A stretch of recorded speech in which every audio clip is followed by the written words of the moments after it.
And a good afternoon. John Roten along. It's the Tuscola Mountaineer Coaches Show with head coach Donnie Kiefer. Coach, good to see you. Thanks. I'm glad to see you didn't wear your red shirt today. You like these colors a little bit better? I like that a little better than red, yeah. We try to appease. Okay. A good afternoon to you. Getting ready for tonight's contest against the Brevard Blue Devils. We're going to talk a little bit about last week's big win, 36-7 over East Henderson. Some of the performances of the Mountaineers, name our player of the game, and like I said, get ready for Brevard coming up tonight.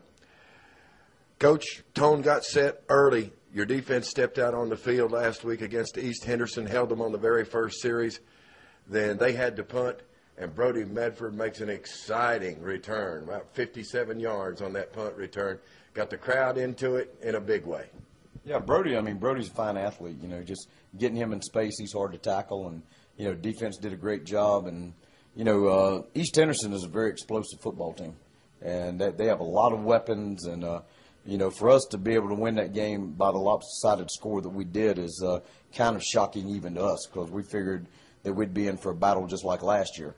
But I think the difference was the defense. I think the defense was so much better than we were last year that it really was evident, from one series to the next. One stat that really stood out to me was the fact that the Tuscola defense was able to hold Michael Robinson, one of the premier running backs in Western North Carolina, to, about 50 yards?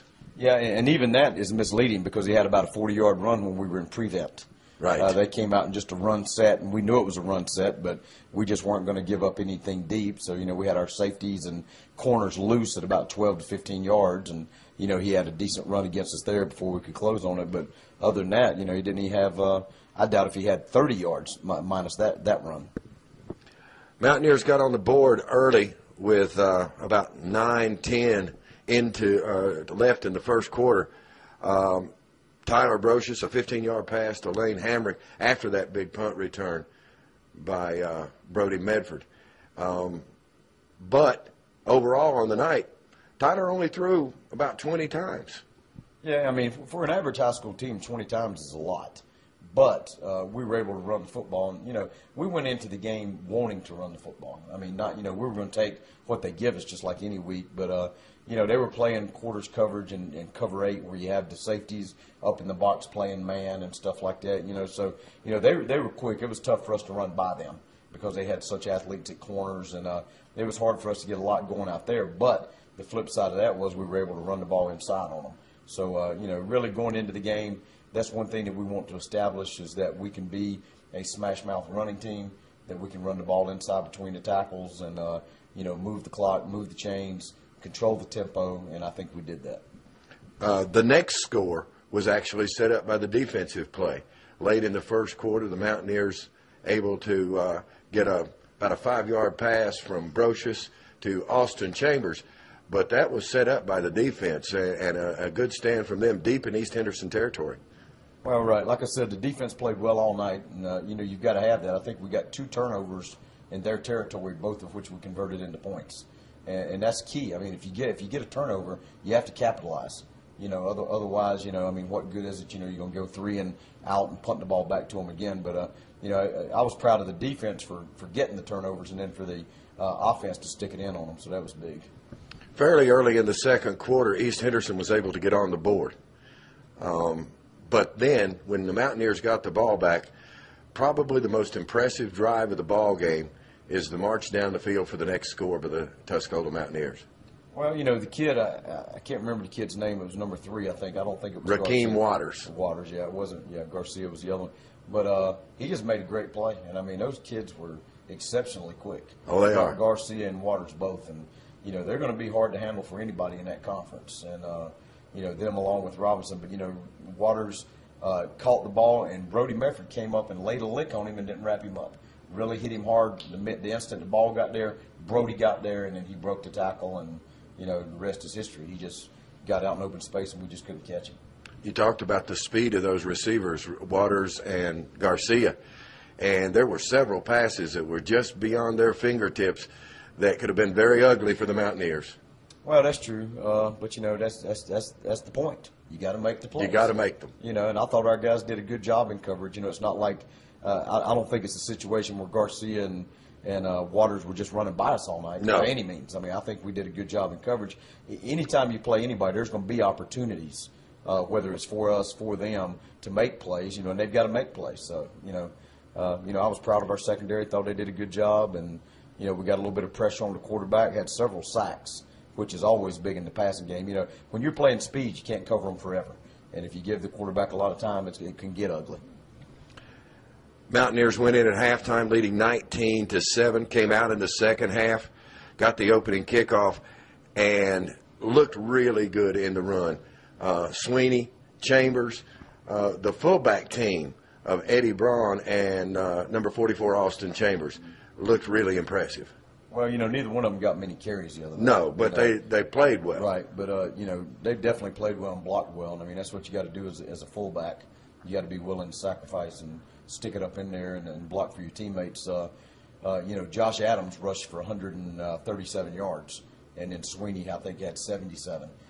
We had, I think, 218 total, and the majority of it was those two.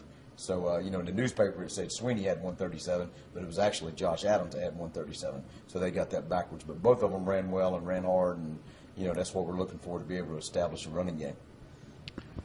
The kicker, Leo Gomez, was able to come in late and get a big field goal. That had to be exciting. Several PATs, too.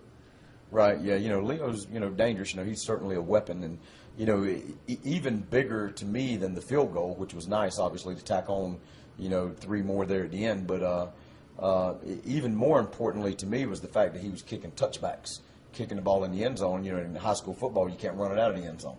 So if you, if you make your opponent go 80 yards every drive, the chances and opportunities for them to sustain an 80-yard drive without any mistakes is not real high percentage.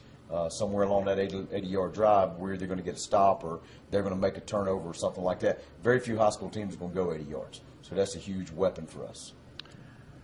We'll talk more about Leo and the kicking game coming up later on in the program. A big crowd on hand for the home opener against East Henderson last week, and you had to be pleased by that crowd support. Well, since I've been here, it's pretty much that way every week. With good crowds and a lot of people, out there to support the Mountaineers, and we appreciate that. That's huge. And, it can be intimidating to the visiting team, nice as our stadium is, and with the big high bleachers and all that, and then, they're packed and there's a lot of noise. And, I really enjoy the fellas and the ladies, which is our spirit group. I really enjoy them. I think they do a great job. Cheerleaders do a great job. It's just the band does a great job. It's the pageantry and the atmosphere, everything combined. That's what makes football special. And, I just really appreciate our crowd support, and I hope they will continue, at home and on the road. First game on the new field, everything worked well?